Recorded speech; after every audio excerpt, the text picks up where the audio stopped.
छेले नदिया रतिया में के छापल भौजी हो रदिया बोला भौजी हाँ पूछतारिया मातिया पूछेले नदिया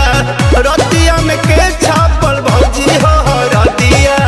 लागल कैसे दाग बोला सड़िया में हो लागल कैसे दाग बोला सड़िया में कहा तो न भइल कमरिया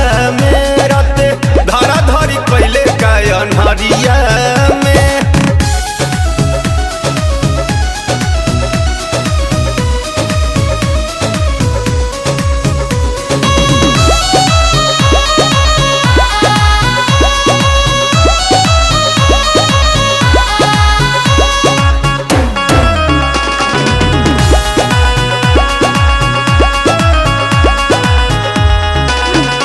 अरे हुचुकी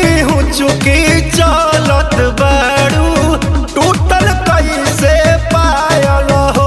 अरे हमारा तो कुछ औरी बुझाता कोइल का भैया घायल हो कोइल का भैया घायल हो अरे कैसे मसकल नया चोली अमरो के बतावा हो अरे ओठवा के ललिया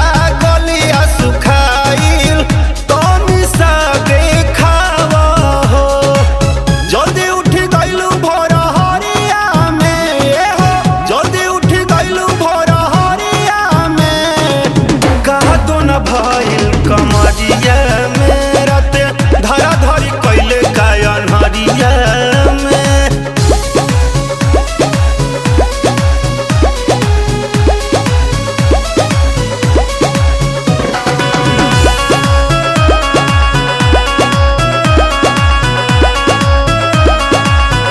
ए जी कहत रही जानी बुताई घर बाकी रावा कहाँ मानत बानी कर मैसेज फाइट जी कर मैसेज हरे तोहरे धन सबूर राख सुनाए राकेश राजा अरे जेतना देला सहत बानी अब नहीं दी सजा